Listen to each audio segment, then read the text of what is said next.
I believe that the painting lacks the clear point, you know? That's me, and this is my painting. I felt inspired by the dark fantasy trend that's become so popular on TikTok, and I'm an artist. All right, never mind, I'm terrified. No, Woody! Woody, what do they do to you? Only one who does portraits and academic work. But artists often get fixated on the training instead of the whole purpose of creating art, to make original compositions. So I immersed myself in studying the dark fantasy world and following traditional processes used by the old masters of art to create my own painting. We started with composition sketching, then created color sketches to get a feel for the mood of the painting, and I painted this quick sketch in oil to test out everything. Now I bring it to my friend, but I'll let him introduce himself. My name is Aleksei. I work as a senior teacher for one of the art universities in Moscow, where I teach composition in classical art, as well as drawing and linear painting. I think he undersells himself a little bit. This is Aleksei Malinsky's work, and if I were to go to anyone in the world for composition advice, it would be him. This guy creates more art in a year than I think I will in my entire life. It's truly inspiring. Did you like my Dmitry Belyukin reference? That's this painting right here, one of many on the mood board that I built. Yeah.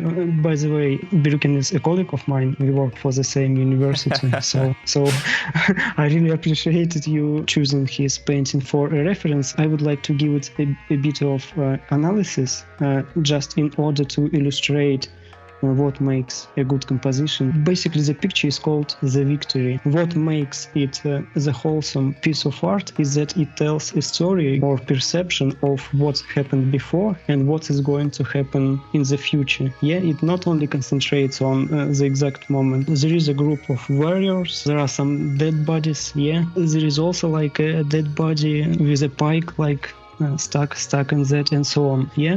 And that basically tells that there was a fight. This guy, who is the main hero, I mean, we can make judgment of his story. Yeah, he's satisfied with himself. It looks like he's tired, but at the same time, there is like a very distinct feeling of satisfaction on his face. And all the landscape around, you know, it is bright and sunny, which might be unnatural for, you know, like the scene depicting the battlefield when there are a lot of deaths and so on. Basically, this is what he's been fighting for. Yeah, all the beauty. He, despite that he might just murdered several guys, he is like, we do not think about that. Yeah, he's totally funny. He like not stranger to the human feelings like butterfly and flowers and so on. What happened before, like fighting, the victory, and now there is feeling of satisfaction, and probably we can have a perception of what will be happening next, like the happy life. The point I'm actually discussing this picture is that in your composition, I believe that like despite all the advantages and good points that we are going to discuss, I believe that the painting lacks the clear point. You know, you said that the guy is a fighter. He's probably like a hero who's been traveling here and there. Yeah, and now he's sitting, having a rest, contemplating about his life and so on. I would like there to be some more details which would allow us, at least, you know, to let our like mind traveling through his history to see like what he's been fighting for, what's the location. The first point I would like to discuss is the viewpoint. You have chosen like a viewpoint which is quite high, looking to the guy from the higher point of view, yeah, looking down at him. Generally, in history of art, this idea, it depicts defeat in some way. Yeah, if we want to draw someone heroic, we would like to see like from the down position up towards those guys. Like there's some sort of a monumental statue. Monumental statue, exactly. I would suggest like trying a different viewpoint, at least to see what result it would bring. Coming to your picture, I love the way you draw the guy. I mean, what I allow in particular that there is understanding of three-dimensionality of the figure and the whole scene. Yeah, like we can see the foreground, like the structure on which the guy is sitting. It's very nice and very well done. But there are some like minor mistakes which better be avoided. For example, we can see a succession of parallel lines. For example, this cloak, red cloak, it touches the hand of the guy, and it goes here.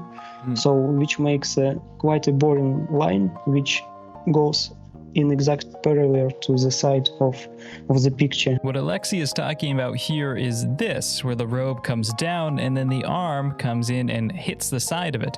This is called a tangency, when two lines go right up against each other but don't intersect or overlap. Because if I have a ball like this and another ball behind it, well, these balls tend to go back in space, creating the feeling of three-dimensionality. But instead, if these balls are all sitting on separate sections of the ground and they all tangentially connect to each other without overlapping, then we don't know what happens to these balls if this one is in front of that one and the entire picture frame flattens out. So artists want to avoid tangent lines so that we can know which object is in front of the other object. I have no idea whether it should be considered a mistake or not, but when I was having a look at the picture, I didn't get that this red stuff is a figure. This stone or whatever it is the guy sitting is covered with red drapery, and at the same time the same color cloak of the guy,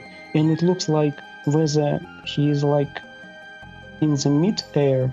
It's very flattening, yeah. I will show you several sketches I made. It's your picture, and you are the author here, and it just my opinion, So That's all right. it's not like set in stone. I try to fix the situation by changing the horizon line, as I described, to make it more heroic, and in order to make more clear message, I try to make the conversation between the guy and his helmet more distinctive. Actually, there is a direct connection between them, and also I moved him to the left in order kind of fix this slightly shifted center of the composition. I would try to get rid of the sensation that the guy is sitting on actually the cloak of this red figure. So there is a separate stone he's sitting on, and the guy, I would even try to draw his leg or something like that. It's a good starting point, by the way. Big shout out to Aleksei here for showing us what's important when making a painting. I've learned so much from him, so please go send him some love, guys. So I'm very ADHD with, I think, everything in life, to be honest, but especially when it comes to organizing big things like this flexible creative project that we're working on right now. There's just so many moving pieces that I think people don't even recognize when they look at a beautiful painting on the wall. They don't know how much work went into it. And that's what I want to show you guys with this series, how much and how many moving pieces goes into any painting. It's incredible. And Milanote reached out to me, which is a tool for organizing creative projects, and I was really happy to give it a shot. So that's what we're looking at here. This is the task board for our image. This is everything that has come out of my brain. I've been trying to be really organized, and it's been super, super helpful. Right here, I got kind of the tasks that I want to go through. We interviewed Aleksei, we created a mood board, and I think the next step is to think about the story of my character. I'll get back to that in a second. After that, we have a whole lot of places we can go. I definitely need to rework our composition a little bit, try to consider some of Aleksei's technique. That's this guy over here, Aleksei's sketches, and how we can use these ideas in our own creative way. We don't want to just copy him, of course. After that, we'll need some reference of some sort, so I think we can use like a clay maquette, which is just making little clay models and cardboard to really create the environment. And that way we can understand the perspective and the size of all this stuff. And it's just fun and dynamic. And maybe making a black and white value sketch would be a good idea too. So there's the whole world is our oyster for this. And we have so many places that we can go. I've wrote down some notes from the critique from Aleksei. And I think the most important one is this top one. We want to develop a more coherent story that the viewer can feel. And that was the first thing when I texted Aleksei before we got even on the call. The first thing after I sent him my painting that he said about it was, what's the dynamic between these two characters? And to be honest, I was like, well, this is a knight and this is his ties to the empire or something, but I didn't have a good story. And I realized he didn't ask me about anything else. He didn't ask me about the construction or the anatomy of the figure. He asked me about the story. And that was probably something I put the least amount of thought into. And we're not AI. That's what we should be putting the most amount of thought into. So that really changed the way that I thought about this. And that brings us to our board here, the storyboard, where I've tried to develop our character. And in Milanote, by the way, there's like all these like little subboards that you can go into and link to each other. So this is the one that I've done for our character here. This is what I've tried to think about. The pivotal moment in our character's life. I chose this board because it's got a beginning, middle, and end. And that's something that Aleksei said. Think about the beginning and middle and end of your character's life. And my first thought was like, but why do we care about him being born? But this actually really does impact the composition in really creative ways. So you can make a new board, and I was looking through some of these different templates that you can use. There's a whole bunch of them. I think I was in the writing section, and there's world building, stuff like that. This one would be good for like D&D. But I ended up settling on this one that had these 3 sections and was a little bit more spaghetti pulled together with all of these arrows and stuff. That's how my brain works. So I don't need a bunch of perfect boxes or anything. I think I just want to sit down and just type a bunch of stuff out into some boxes and plug them into each other with arrows so that it all makes sense. That's how my brain works. We know that our character is sitting contemplating his orb, thinking about his ties to the empire, if he wants to be a knight or if he wants to leave it all, maybe go live in the woods. Why would somebody want to do that? And what real decision is he actually making? And who's the guy in red, right? Who are we? We're not a noble. I think a noble wouldn't. They're smart, they would think, but they wouldn't contemplate their entire life. I think a noble is going to be too headstrong. And I don't think we're a mercenary either, because a mercenary, it's just boring, and mercenaries are probably going to be kind of dumb. They're not going to be thinkers. We're ponderers, we're thinkers, we're thinking. Our story starts in our father's bookstore, where we grew up learning everything we needed to eventually take it over. One night, dozens of torches could be seen approaching the town in the late evening. It was a passing war party who intended to raid the village for everything we had. 2 armored men with swords rushed into the bookshop, swiping any gold and silver we had lying around. And when our father stood up to defend us, he was killed. So from there, our only choice was to be conscripted into the military, where we spent our teenage lives rising through the ranks. And that started to give me ideas. Like, I remember this image of Tolstoy by Repin, and he's got this little book, right? Tolstoy is a writer, or maybe this is a Bible. I just thought, what if our character had a little pocket notebook? This is how drafting out your story actually makes a difference, how it goes into more than just this little moment in time, but these little flourishes you can add to the story. So how do we get to the middle of the story? During one military conquest, as we rise up the ranks, as we become a commander of our soldiers, we're running low on supplies. So the decision to take supplies from a village must be made. But the villagers that we go into, they refuse, and a scuffle breaks out. Soldiers start fighting with each other, we escalate the violence, and the village erupts into chaos. People start attacking the soldiers start behaving like bandits, looting things, killing civilians, destroying the town, and I realize as I stand in a small store, not unlike the one I grew up managing for my father, that we are no different. We're just another nation prying for power however we can. This moment of realization, where we become a powerful figure, but in the end we end up behaving like the very thing that took away our childhood from us. I think that is the contemplation for our character, who's sitting on this rock, looking at our helmet, thinking, do we want to be this bad guy? Should we choose the good life, leaving all of this behind? Or should we try to seize the power of the world? Why would we not leave, right? Our character has to have a decision not to leave. It could be a love interest, but I think we're skibbity grindset Sigma. We're not interested in love. I think that would be a very powerful plot device, but I'm not sure it's in the cards for this painting. So maybe we could wield the power of this army of what we have and try to fix the world. But our character's smart. They're a contemplator, and they know that deep down we've become the same chaos that took away where we came from. I put it in red here. I think the idea for why our character is this way, why they won't leave the army, and that's someone who has power over us, right? Someone who's forcing us, a corrupting force, kind of like Palpatine and Anakin is what I was thinking of, right? Somebody who's brought you up in the military, groomed you to become a warlord, and through that corrupting force, you realize that power is only won through conquest. Maybe one day we can have the power to fix things, or we can at least have the power to be the one who takes from others. And that's what we have become.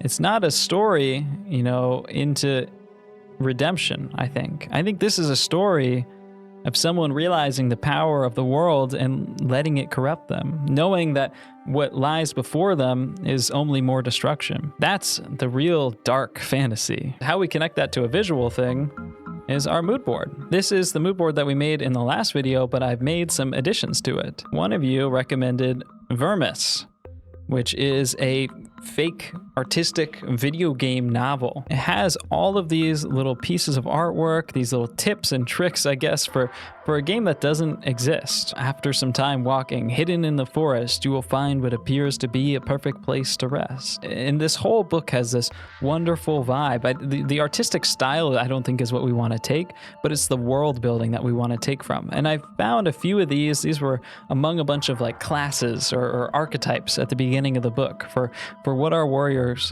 could be. Cursed Fool, a brave warrior who faced a terrible loss. He found a mysterious whispering rock that told him the way to bring back his loved ones from the dead. Since then, he's been a slave to the whispers. This is what our character becomes. It's the cursed one who becomes corrupted through his own ways, the horrors that he came from. And this Vermis series has really helped me think a lot more about these ideas. I have thousands of files that I've just been dragging in here as I need them and building this mood board. I've also just been, if I need like AI stuff or just random references, I go to Pinterest and I just right click copy and then Control V into here, which is pretty easy and efficient. One more thing that I realized though is that Milanote has this web clipper tool, which is nice. It's a little browser extension. You click save on any image and then you can choose which board you want to put it in so you don't have to keep swapping back and forth. So we're in our mood board here. We'll send it right over there.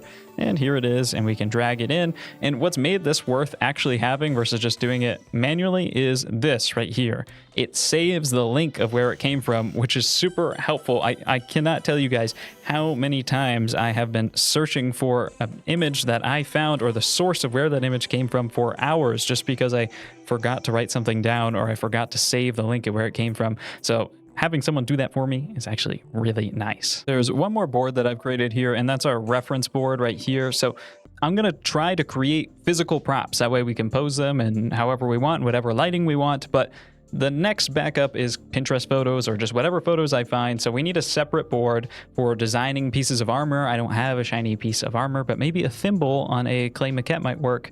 And it's really nice to collect certain guides here along with some clothing reference. So I know the guy has dark green pants. I want to know how green pants work in bright lighting. And I want to know how those folds work when he's got his legs spread or half bent over like this. So I'm looking for these references and how they tuck into the boots and exactly how those folds work and where these points of tensions are.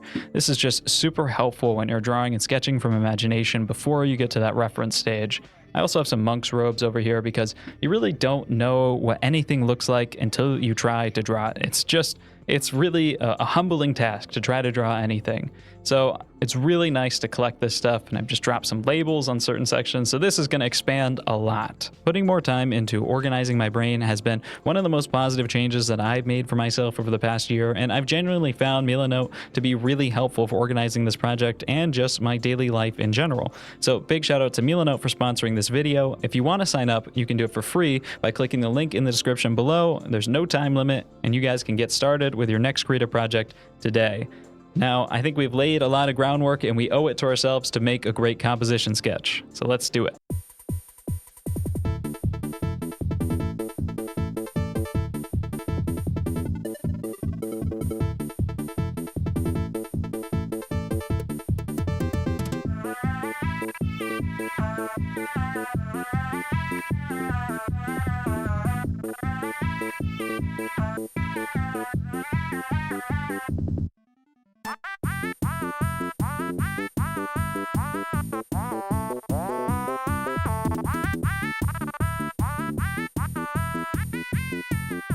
Obviously, I've been doing a lot of sketching lately, and I know that it's exhausting doing this over and over and over again, trying to find these little solutions, but I think that this is by far the most important use of our time. Think back to what Aleksei said. He talked about using your energy right, and you only have so much energy, so if I try to push these drawings to some sort of super realist finish and use a bunch of photo reference off Pinterest, well, I might end up wasting a ton of time on something that's not even going to work out, and then I have to undo all of that. So if I can solve a lot of issues in this, I think we're on the right track, and I feel like right now the world is opening up in front of me. Now, here is where we've landed. Between all these sketches right here, I'm really feeling a lot stronger about this. I've rotated the camera a little bit more to the side, so we're looking at it from the side and also from a little bit lower. We've dropped that horizon line to right about here, and also I've cleared up a lot of these tangency issues. There's still a lot of iffy stuff in here. We'll figure out exactly how this character sits behind this one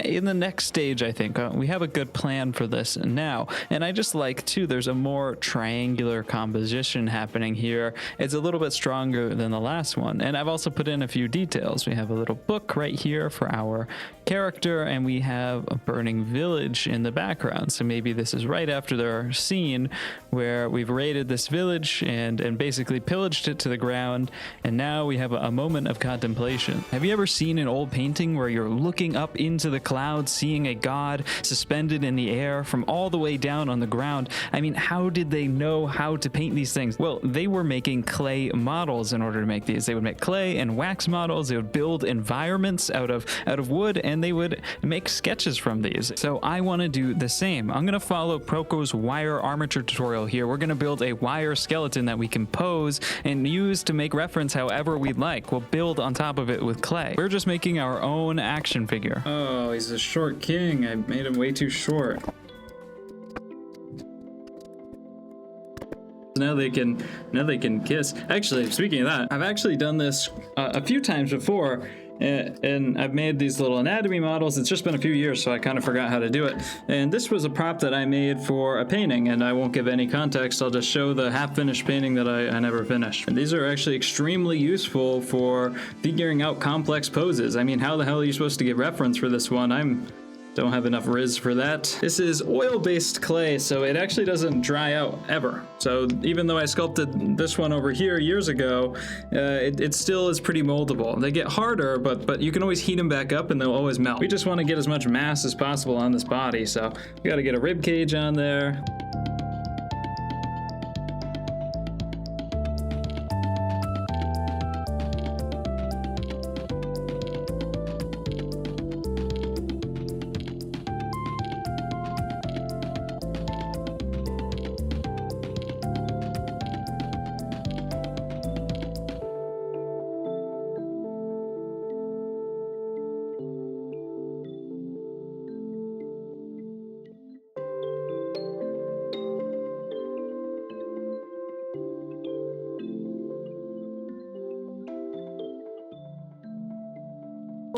Oh my god. I think that this model this was the kind of the first one I made, and he's a kind of a thick boy, I also was using the looser, more warm, wet clay, I guess.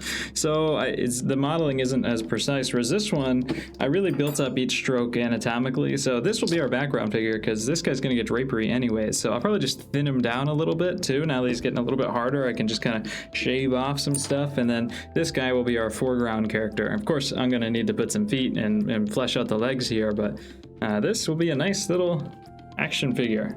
Mr. President, get down. This guy, he's a little messed up. He's a little chicken leg because he's just super tall. If I stand him up, the composition just looks a little bit wonky. His head's like all the way up here. So I think we get a really nice triangle with this guy. So we have these leading lines that are pulling up and forming this big triangle here. And maybe we'll have a rock or something here to fill in this space. But I think this is looking really quite nice. I think this guy's gonna be like this. He looks posted up right now. We're a little bit of a lower viewing angle here. I'm gonna have to play around with the height of where we want our camera to be, but that's the best thing about a 3D model, man. I can put this camera, our imaginary viewer, anywhere I want. We can be looking. I really don't know what to do with this guy. He's just too tall. I think I should just cut off his feet. And we'll just make his feet out of clay, I guess. We just need to take like half a head off of this guy. That looks fine, I guess. Sorry, bro. This is kind of... Sorry about that, dude.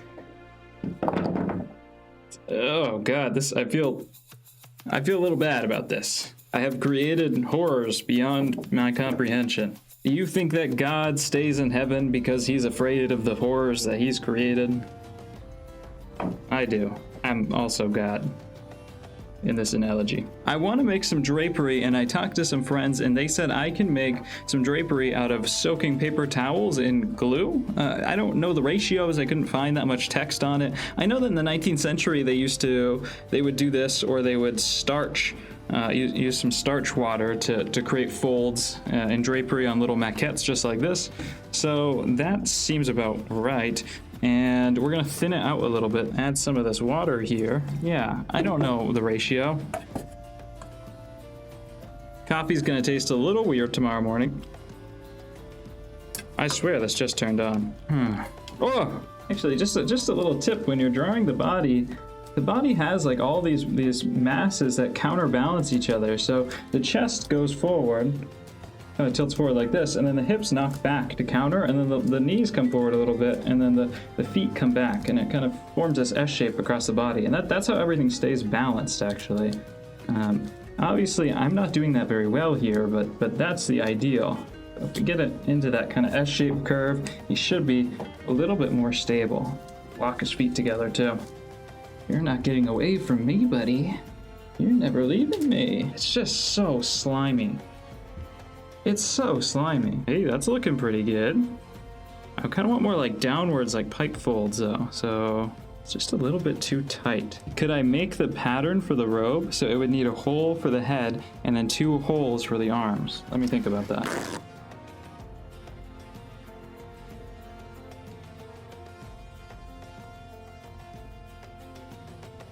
Contouring him. He's got those skims on. All right, it's the next morning and look at this. I mean, this is totally dry now, and do you guys hear that? I mean, it's stiff. It's like a rock. So these folds aren't going anywhere. Pretty messy in the front. It's actually a little bit wet here still, but I don't care at all about that, right? It's just about the back. And you look at this, really unique bunching that we got up down here. I mean, that's just really cool graphic shapes that I would have never really thought about. Of course, there's some holes and stuff, but it's pretty easy to see that this was coming down to here. This is coming down to here. So this isn't going to make too much of a difference. I can easily figure that out. And now I'm just going to pose these guys, and I could make a sketch from it. Honestly, I might just take a picture and bring it right into digital too. That way we can work a little bit faster on getting a nicer sketch from this. I haven't even decided on a helmet design here yet, but I guess it should look back at him, and it's got to be a little bit bigger than his head, so that seems about right. One thing is the low vantage point. So if this is his helmet, it just seems a little bit like it's gonna block the view of him, right? Like if my camera's all the way down here, it might block a lot of what we can see. So let me look. I mean, look at this. This is awesome. I mean, I would have probably spent like 3 times the amount of time sketching and I wouldn't have got as good results. And the thing is, too, is I can just tweak little things that I like or don't like about this. And I think where we're winding up over here is exactly what I want. There's a few things that I really like about this. So I like this little drapery, these folds down here. They're really dynamic and interesting, and I just would have never come up with that myself. One thing that I don't like about this is like this big gap right here. I think it's okay. There is kind of a general arc that moves down. Let me change my color. This general arc that moves down just like this. And that's not bad. You know, I think in general we have this triangle that moves up. Here's our triangle of our composition. I like how this arm arcs back in too. I can feed back into this rhythm, which can come into here and spill out the composition. I think we'll need something up here in the composition too, maybe to refocus the energy back down and in so that we can keep these circular wrapping rhythm motions going around it. I think that this one solves a lot of those issues. I really like this tighter gap in this one. I think it pushes this rhythm even more and just keeps everything really nice and tight and feeding back into this general pyramid, this general composition. Lowering the camera angle too, like how low this is, it just feels so good. And with this head, this helmet here, I don't think it steals away from the composition too much. I think that that's totally fine. Yeah, we're in such a nice spot here. I think we should just paint right over this. Like, why even make a sketch? When people do 3D art, when they're modeling compositions in Blender, I've been looking at some industry artists that do this. They'll just render out the 3D model in black and white and then paint right on top of it, paint the color on top of it. So why don't we do that? There's a really great comment on the last video too. I noticed that these AI generated paintings, they never really go down to black. I mean, if I sample this is 16 out of 10 and sorry, 16 out of 100, and this is 0 out of 100. There's hardly ever any black or any white. If we look at this flame, yeah, it's white, but I bet when we sample it, this is just gray. I mean, it's 70 out of 100. That's 7 out of 10. That's not white. So what's happening here is the darks and the lights, instead of using the full value spectrum, they're getting compressed into the middle. So we don't use the top end and we don't use the bottom end, we use the middle. And that, someone pointed out in the comments, is because of the emulation of film and film grain. And that's why these all have grain. Because when you look at old film photographs, they do the same type of value compression. It's very rare that you see pure white or pure black on these old films. They like to sit in the middle, which is really interesting. So these shadows here, I might make them a little bit darker. I don't know. I'm going to have to play around with these values a lot as I paint over this, but they won't go down to black, and that's really important. We want to really use the middle of the spectrum. That's going to give us that nice 80s feeling, film, dark fantasy feeling, and I think that was a little bit missing on my last one where I pushed all the shadows down a little bit deeper.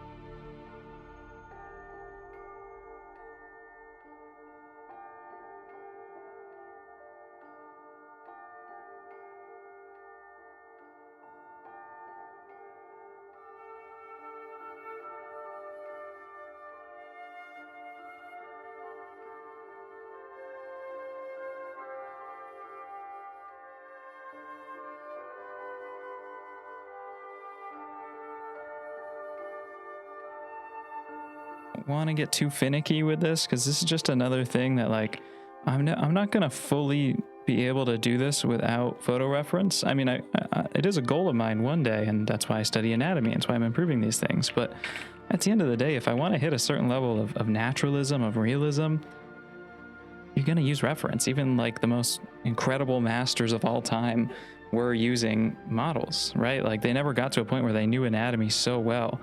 You get to the point where you know anatomy so well that you can draw from the model super quick because you kind of know what's going on, you know what you're looking at, you know, you have some memorized standard proportions and that type of stuff. I pushed some of these values down, trying to get more contrast while staying in those mid-tone areas for this painting. And I feel like we're just at a really nice point here. And I'm really happy with how far this has come. It's so fascinating to watch something go from an idea or a collection of feelings and actually putting it onto, not literally onto paper, but really making it something real and trying to transform not only just a moment in time, a particular instance of a story, but trying to capture the feeling of the story, right? And with this, our feeling is this moment of decision, of maybe of dread or solemnness, as we're considering all of our life before us and making the mistakes of the people that have come before us or the other people in the world. And I feel like we're really starting to capture that feeling. There's something real going on here. And even in like subtle things too, you know, we have like split lighting on the face, like a light in our dark side. And in general, we just have like this dark and then light and then dark into light. And we have this kind of interplay of dark and light. And how does that relate to the feeling of our narrative here? And I wouldn't have ever been able to really think about that or connect it without Aleksei's amazing advice on thinking out the story, which it just feels so obvious. But it's sometimes the obvious advice is what you need the most. Honestly, most of the time, the obvious advice is what you need the most. And I think for this, it doesn't make any sense to keep pushing it. I want to take photos.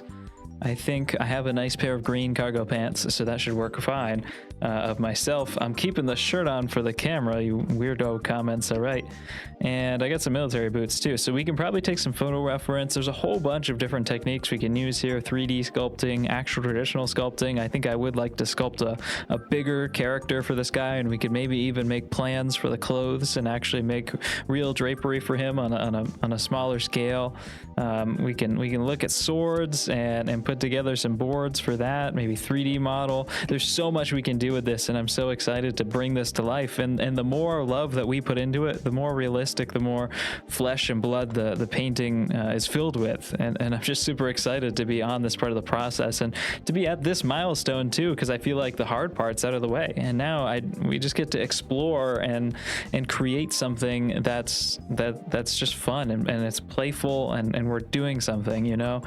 We're making something real, and we don't have to worry about all these small little hiccups that we've already solved early on in the process. Hopefully that's the goal. So on the next part, I think we're going to start working on that, and I have a lot more friends that I can get advice from, so I think we're going to be talking to a lot of great painters along the way. So make sure you stay tuned as we develop this painting into a real oil painting sketch, a big one, I'm serious, and maybe even a giant one eventually. All right, stay tuned.